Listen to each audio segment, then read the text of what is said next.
2015 میں Beijing high وے پر ایک traffic jam ہوا جس نے 50 لین کے ہائی وے کو بھی پوری طرح سے چوک کر دیا۔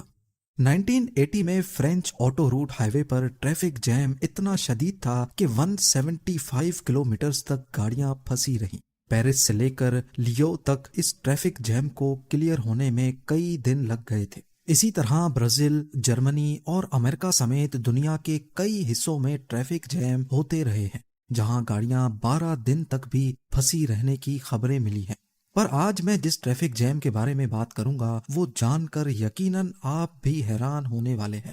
یہ ٹریفک جیم کچھ دن، ہفتوں یا مہینوں کا نہیں بلکہ حیرت انگیز طور پہ پورے 8 سالوں تک چلتا۔ دنیا کا سب سے لمبا اور سب سے مشکل ٹریفک جیم سوئز کینال میں پیش آیا تھا جہاں شپس اور ان میں موجود ہزاروں کریو ممبرز اگلے 8 سالوں تک بری طرح سے پھنسے رہے۔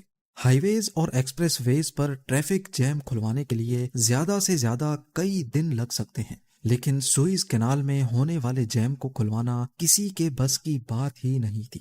آئیے اتہاس کے اس انوکھے اور سب سے لمبے عرصے تک چلنے والے ٹریفک جیم کی انٹرسٹنگ اسٹوری جانتے ہیں۔ یہ بات تو ہم سبھی جانتے ہیں کہ سوئز کینال کو شپنگ اور ٹریڈنگ انڈسٹری کا زیور کہا جاتا ہے۔ 1869 سے پہلے جب شپنگ انڈسٹری کے پاس سوئز کینال کا تحفہ نہیں تھا تو یورپ اور ایشیا کے درمیان شپس کو آل دا وے افریقن کانٹیننٹ سے گھوم کر یورپ جانا پڑتا تھا۔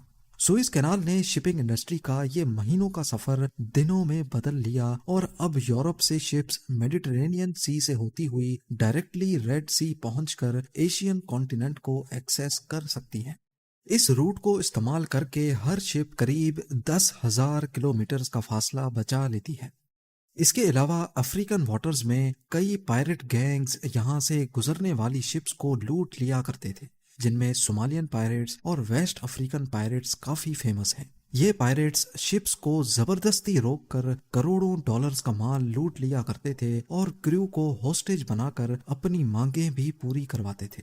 سوئز کینال نے ان شپس کو لمبے ڈسٹنس کے ساتھ ساتھ ان پائرٹ سے بھی بچانے کا کام کیا تھا۔ یہ واقعہ ہے 5 جون 1967 کا، جب صبح سویرے 15 کارگو شپس سوئز کینال کی میڈیٹرینین سائڈ سے انٹر ہوتی ہیں۔ نارملی شپس کو یہ کینال کراس کرنے میں 12 گھنٹے لگتے ہیں، لیکن آج ان کا یہ گھنٹوں کا سفر سالوں تک لمبا ہونے والا تھا۔ اس بات کی بھنک ان کو ذرہ برابر بھی نہیں تھی۔ یہ وہ دور تھا جب ایجپٹ اور اسرائیل کے درمیان پہلے سے ہی کچھ ٹینشنز چل رہی تھیں اور دونوں پڑوسی ایک دوسرے کے خلاف جنگ کی تیاریاں کر رہے تھے۔ اب میپ پہ دیکھا جائے تو یہ لائن اسرائیل اور ایجپٹ کا بارڈر ہے۔ اس بارڈر سے سوئز کینال بہت دور ہے، قریب 200 کلومیٹرز دور۔ اس پورے حصے کو سائنائی پیننسولا بھی کہا جاتا ہے۔ کیونکہ وہ بارڈر سے خاصے دور تھے، اسی وجہ سے نہ ہی ایجپٹ کو اور نہ ہی ان 15 شپس کو اسرائیل کے ساتھ بڑھتی ٹینشن کی پرواہ تھی۔ پر اس دن کچھ یوں ہوا کہ ٹینشن سے ابلنے والا لاوا پھٹ پڑا اور اچانک جنگ کی شروعات ہو گئی۔ اسرائیلی فورسز نے ایجپٹ پر سرپرائز اٹیک کر دیا۔ صرف 1 گھنٹے کے اندر اندر سوئز کینال کے گرد کئی راکٹس اور پلینز آ گرے۔ حالات اتنے خراب ہو گئے کہ ایجپشن فورسز نے فوراً سوئز کینال کو دونوں طرف سے بند کر دیا۔ اگلے 6 دنوں تک کڑی جھڑپیں چلتی رہیں، لیکن اسرائیلی فورسز پورے سائنائی پیننسولا پر قبضہ جمانے میں کامیاب ہو گئی۔ اب اسرائیل اور ایجپٹ کا نیا بارڈر بن چکا تھا اور سوئز کینال ہی تھا جو ان دونوں کنٹریز کو ایک دوسرے سے الگ کیے ہوئے تھا۔ یہ ایجپٹ کے لیے ایک بہت بری ہار تھی۔ اسرائیلی فورسز کینال کو کراس کر کے مزید آگے نہ بڑھیں، اس لیے ایجپٹ نے سوئز کینال کی دونوں سائڈ پہ کشتیاں کھڑی کر دی، اپنے بریجز خود ہی تباہ کر دیے اور پورے کینال میں جگہ جگہ مائنز انسٹال کر دی۔ ایسا کرنے کی صرف ایک ہی وجہ تھی کہ اس کینال کو اسرائیل کے ساتھ ساتھ کوئی بھی استعمال نہ کر پائے۔ اس دوران 15 cargo ships Great Bitter Lake میں ہی پھنسی کی پھنسی رہ گئی۔ ان کے ویسٹ میں ایجپشن آرمی تو ان کے ایسٹ میں اسرائیلی فورسز تھیں۔ یہ نہ ہی واپس میڈیٹرینین میں جا سکتی تھیں اور نہ ہی ریڈ سی میں۔ ان شارٹ ان شپس کے پاس اسی لوکیشن پہ کھڑے رہ کر ویٹ کرنے کے سوا اور کوئی آپشن نہیں بچا تھا۔ ان کے علاوہ کئی 100 اور شپس بھی تھیں جن کو میڈیٹرینین اور ریڈ سی میں ہی روک دیا گیا تھا۔ سب اسی امید میں کھڑے تھے کہ شاید معاملہ سلجھ جائے، لیکن معاملہ مزید گمبھیر ہوتا جا رہا تھا۔ دن گزرتے گئے، ہفتے اور پھر مہینے، لیکن ایجپٹ اور اسرائیل کے درمیان کشیدگی ختم نہ ہو سکی۔ اس سب کا نقصان پوری دنیا کو ہو رہا تھا۔ شپمنٹس ڈیلے ہو گئیں اور فریٹ چارجز کئی گنا بڑھا دیے گئے۔ جو شپس پہلے سوئس کو استعمال کر کے یورپ سے مڈل ایسٹ اور ایشیا جایا کرتی تھیں، ان کو اب دوبارہ سے افریقن کانٹیننٹ سے گھوم کر جانا پڑ رہا تھا۔ اس جنگ کی وجہ سے جہاں پوری دنیا کو نئے چیلنجز فیس کرنا پڑ رہے تھے، وہیں ٹریفک جیم میں پھنسی 15 شپس اور ان میں موجود کرو اپنی ہی مصیبت میں گرفتار تھے۔ ان میں British, German, Swedish, Polish, French, Bulgarian, Czechoslovakian اور امریکن شپس بھی موجود تھیں۔ کئی مہینوں کے بعد جب ان کو کلیئر ہو گیا کہ یہ مسئلہ اتنا جلدی ختم ہونے والا نہیں، تو شپنگ کمپنیز نے زیادہ تر کرو کو واپس بلوا لیا، جبکہ ایک شپ پہ صرف 10 لوگوں کو مینٹیننس کے لیے چھوڑ دیا گیا۔ ہر دوسرے تیسرے مہینے یہ 10 لوگوں کا کرو بھی چینج کر کے نیا کرو بھیجا جاتا تھا، صرف اس امید میں کہ شاید ایک دن وہ اپنی پھنسی ہوئی شپس یہاں سے نکالنے میں کامیاب ہو جائیں گے۔ اتنے عرصے تک ایک ساتھ رہتے رہتے 15 شپس کے کرو میں دوستی بڑھتی گئی۔ انہوں نے اپنے آپ کو اس ڈپریشن سے نکالنے کے لیے ایکٹیویٹیز کا انتظام بھی کیا۔ جرمن شپ پہ ایک چھوٹا چرچ کھولا گیا جہاں ہر سنڈے کو سارے کرسچنز جمع ہوتے تھے۔ بلغیرین شپ پہ ہر روز مووی نائٹ کا بندوبست کیا جاتا۔ سویڈش شپ پہ پول پارٹیز اور برٹش شپ پہ فٹ بال کھیلی جاتی تھی۔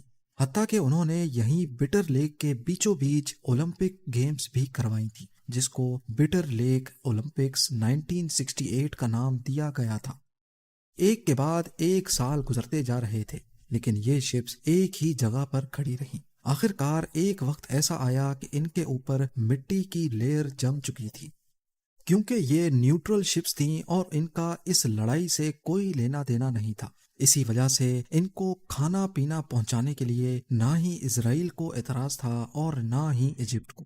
6 سالوں کے بعد 1973 میں یہ جنگ ایک بار پھر سے شدت اختیار کر گئی، لیکن اس بار حملے کی شروعات ایجپٹ کی طرف سے ہوئی۔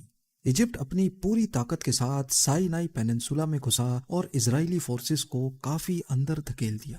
دونوں طرف سے بھرپور حملے کیے گئے، لیکن اس بار ایک اسرائیلی راکٹ نہ چاہتے ہوئے بھی پھنسی ہوئی امریکن شپ پہ آ لگا اور وہ تباہ ہو کر ڈوب گئی۔ ہفتہ چلنے والی یہ لڑائی دونوں طرف ہزاروں کیجولٹیز کا باعث آخرکار 24 اکتوبر 1973 کو دونوں کے درمیان سیز فائر ایگریمنٹ ہوا اور دونوں کنٹریز نے اپنے اپنے ٹروپس واپس بلوانا شروع کر دیے۔ 6 سالوں تک چلنے والی جنگ تو اب ختم ہو چکی تھی، لیکن ٹریفک جیم میں پھنسی شپس کے لیے جیسے ابھی تک جنگ چل رہی ہو۔ ان 6 سالوں میں سوئز کینال کے اندر بوٹس، شپس، پلینز اور راکٹس کا ملبہ بکھر چکا تھا۔ اس کے علاوہ یہاں ایجپٹ نے مائنز بھی انسٹال کر رکھی تھیں، اسی وجہ سے شپس کا یہاں سے نکلنا ابھی بھی ممکن نہیں تھا۔ سوئز کینال کو اچھی طرح صاف کرنے میں ایجپٹ کو اگلے 2 سال لگ گئے۔ 5 جون 1975 وہ دن تھا جب سوئز کینال کو 8 سالوں کے بعد کھولا گیا۔ اتنے لمبے عرصے تک ساتھ رہنے کے بعد 14 شپس کا اب سوئز کینال چھوڑنے کا وقت آخر کار آ چکا تھا۔ یہ جب واپس اپنی کنٹریز میں پہنچی تو ان کا خوب دھوم دھام سے استقبال کیا گیا۔ پورے 8 سالوں تک بند رہنے کے بعد سوئز کینال میں ٹریفک دوبارہ سے بحال ہونے لگی۔ اتنی بڑی ٹریفک جیم ہسٹری میں نہ ہی پہلے کبھی ہوئی تھی اور نہ ہی اس کے بعد آج تک ہوئی ہے۔ دوسری طرف ایجپٹ اور اسرائیل کے ریلیشنز بہتر ہوتے گئے۔ اسرائیل نے پورا سائنائی پیننسولا ایجپٹ کو واپس کر دیا اور ایجپٹ وہ پہلی عرب کنٹری تھی جس نے اسرائیل کو ریکگنائز کیا تھا۔ امید ہے زیم ٹی وی کی یہ ویڈیو بھی آپ لوگ بھرپور لائک اور شیئر کریں گے۔ آپ لوگوں کے پیار بھرے کامنٹس کا بے حد شکریہ۔ ملتے ہیں اگلی شاندار ویڈیو میں۔